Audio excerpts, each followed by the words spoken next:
Milí priatelia, dnes sa budeme venovať vážnemu a naliehavému posolstvu, ktoré nám písmo zanecháva. Je to príbeh o strome, ktorý neprinášal ovocie. Tento príbeh nie je len podobenstvom, je varovaním. A týka sa každého z nás.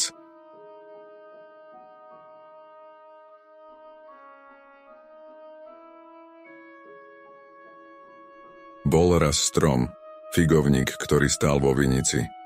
Majiteľ vinice prichádzal rok čo rok, ale na strome nikdy nebolo ovocie.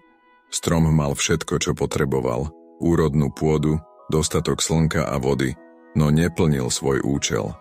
Po 3 rokoch čakania sa majiteľ nahneval. Tento strom len zaberá miesto, vytni ho, tni. Vinár prosil: Pane, daj mu ešte 1 rok, okopem ho, pohnojím, postarám sa oň. Ak na budúci rok neprinesie ovocie, potom ho vyrúbeme.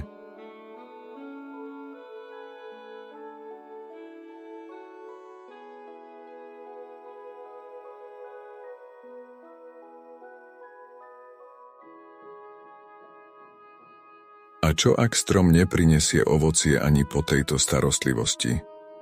Odpoveď je jasná. Bude vyrúbaný. Tento príbeh je obrazom nášho života. Ak Boh investuje do nás, dáva nám život, milosť, príležitosti a vedenie, očakáva, že prinesieme ovocie. Ak však náš život zostane prázdny, neplodný, bez zmyslu a skutkov, písmo nás varuje pred následkami. Boh je trpezlivý, ale jeho trpezlivosť nie je nekonečná. Ak žijeme bez ovocia, ak ignorujeme jeho volanie a jeho milosť, prichádza čas, keď už nebude ďalšia šanca. Strom, ktorý neprináša ovocie, bude vyťatý.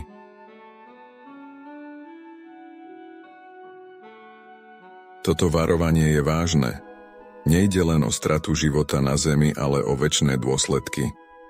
Ak náš život neprináša ovocie pokánia, viery a poslušnosti, čelíme súdu.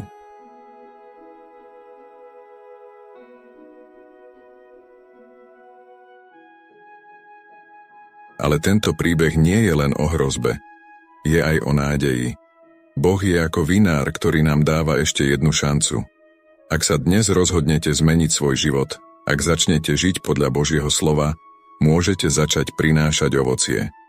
Ale neodkladajte to. Čas nie je nekonečný.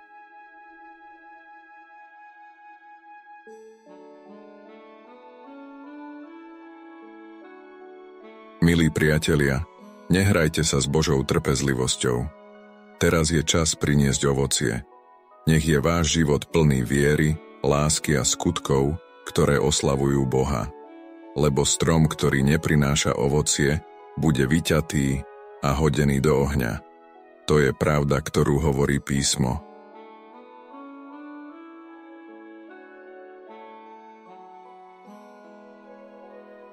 Ak vás toto posolstvo zasiahlo, zdieľajte ho s ostatnými. Možno niekto práve teraz potrebuje počuť pravdu, ktorá zachráni jeho život. Nech vás Boh žehná vo vašom rozhodnutí žiť podľa jeho vôle.